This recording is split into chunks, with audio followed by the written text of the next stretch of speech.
All right. Um, if you're wondering why the text at the top is different than the previous video, apparently Zoom closed in the middle of the second video, so we're starting it over. But anyway, let's integrate this rational function. Notice that it does meet the degree requirement that the degree of the denominator, x squared, or 2, I should say, is greater than the degree of the numerator. And if you can't see the x squared, imagine foiling. That would give us the x squared, whereas the degree of the numerator is just 1. And so we are going to split this into the sum of two partial fractions with unknown numerators. And the denominator is already factored, so that'll be advantageous for us. All right, when you're doing a partial fraction decomposition and your denominator contains unique linear factors, linear meaning that the factors have degree 1, highest power is 1, unique meaning that none of them are repeated. And I should clarify that when I say degree 1, I mean here and here, not here and here. If there were powers there besides 1, then it would be repeated linear factors. But anyway, we have unique linear factors, which means that we're going to set up one partial fraction per unique linear factor in the denominator. So 1 for the 2x plus 1 and 1 for x minus 1. And our unknown numerators will be 1 degree less than the denominator, which makes them constants. So we could just represent them with a and b. Now we got to figure out what a and b are. There's actually about 3 or 4 different strategies for finding a and b, but I think the one that works most of the time is to clear out all the fractions. So if we were to multiply the entire equation by 2x plus 1 and x minus 1, then it would wipe out the denominators on the left, leaving 5x plus 1. On the second fraction, the 2x plus 1s would cancel, and that would leave a and x minus 1 plus. And on the second fraction, the x minus 1s would cancel, and that would leave b and 2x plus 1.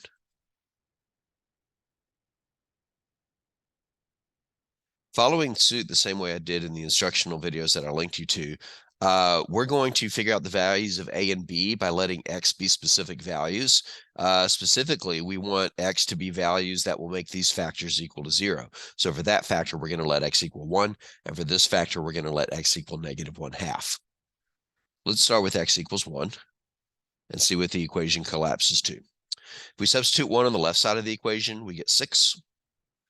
If we substitute 1 on the right side of the equation, that disappears because x minus 1 becomes 0, which leaves us this.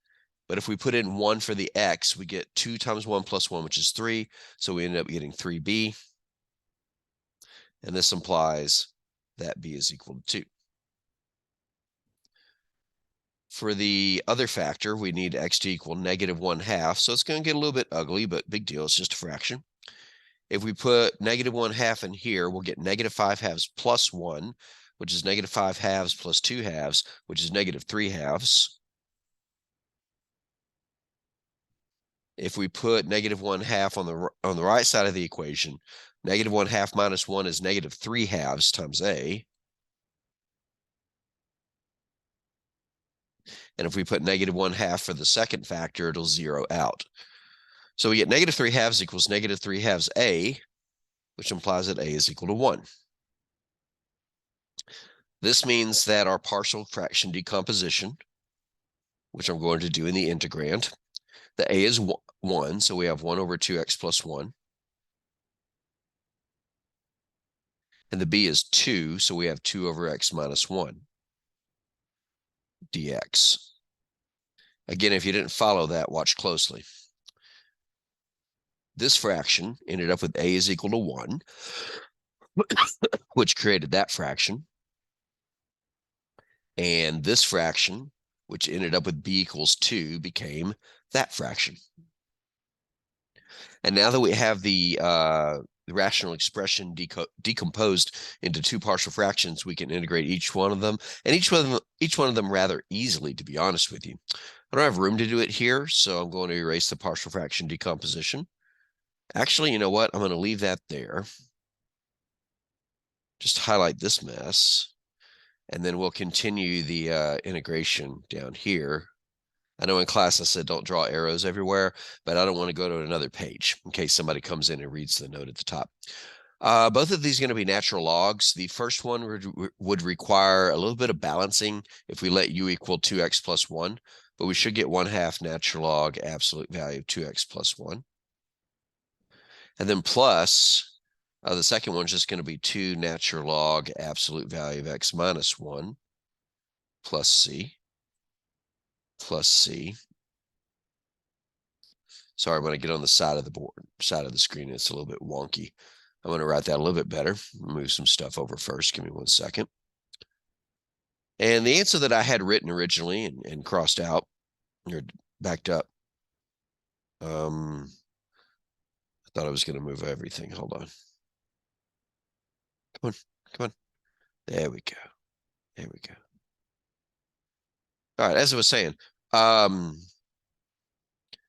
answer I was writing, natural log, that has a 1/2 in front of it. Because if I let u equal 2x plus 1, du would be 2 dx, so we'd have to do some balancing there. Hopefully I can just explain that and not have to go through all the substitution steps. 1/2 natural log absolute value 2x plus 1. And then the second fraction becomes 2 natural log absolute value x minus 1 dx. That's a perfectly acceptable answer. There are some people that will try to impress themselves or others by condensing the logarithmic expression. And without reminding you how to do all of that, we would get the natural log of, let's see, x minus 1 squared times the square root of 2x plus 1. And I'm wondering if I have to put an absolute value around that 2x plus 1. This expression will never be negative, so it doesn't need absolute values. But if we were just condensing the logarithmic expression, part of me really wants to put absolute value around here because we don't want to square it a negative, and it had an absolute value around it anyway. This guy got squared, so it doesn't need its absolute value anymore. You know what? Let's just take it back. If this were a homework question, this is the answer I'd be looking for. Cool.